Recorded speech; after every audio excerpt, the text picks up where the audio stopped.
Directive première. Le serment le plus solennel qu'un capitaine de vaisseaux spatiaux puisse faire est qu'il donnera sa vie, y compris celle de tout son équipage, plutôt que de violer la directive première.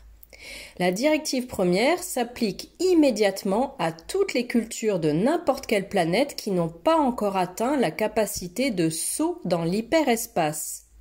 Autrement dit, qui ne sont pas encore interstellaires.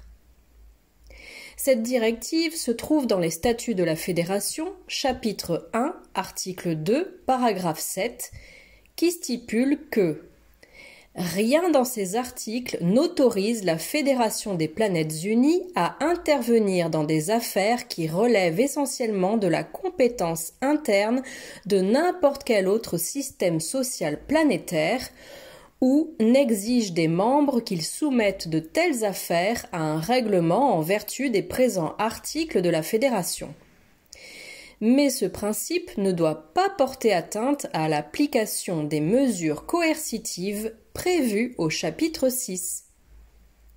Le droit de chaque espèce sensible de vivre conformément à son évolution culturelle normale étant considéré comme sacré, aucun membre du personnel de la Fédération ne peut interférer avec le développement normal et sain de la vie et des cultures étrangères. Une telle interférence comprend l'introduction de connaissances, de forces ou de technologies supérieures dans un monde dont la société est incapable de gérer ses avantages avec sagesse. Le personnel de la Fédération ne pourra pas violer cette directive première, ni même pour sauver sa vie et ou son vaisseau, à moins qu'il n'agisse pour corriger une violation antérieure ou une contamination accidentelle de la dite culture. Cette directive a la priorité sur toute autre considération et elle comporte la plus haute obligation morale et éthique. En d'autres termes, la Fédération ne peut pas exposer une espèce ou une culture en évolution à une technologie que l'espèce n'a pas encore découverte ou n'est pas actuellement capable de développer.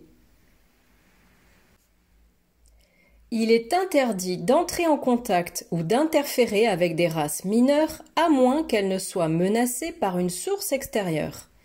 Il est interdit de communiquer avec tout résident natif d'une race et d'une culture moins développée, avec tout dispositif, appareil, machine, outil, arme ou invention qui représente une amélioration par rapport à la science et à la technologie qui existe déjà sur sa planète.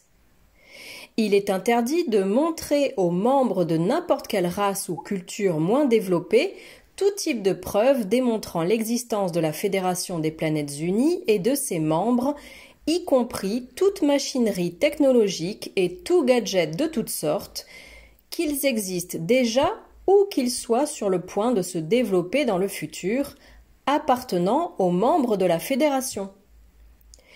Si la rumeur de leur existence s'est répandue parmi les membres de la dite race, elle devra être rapidement supprimée et dissimulée par tous les moyens qui sont à la disposition des membres de la Fédération afin de préserver, dans la mesure du possible, la progression naturelle de leur vie spirituelle et culturelle et de leur développement technologique du fait de considérer cette progression naturelle comme sacrée. Fin de mes citations sur la directive première de la Fédération.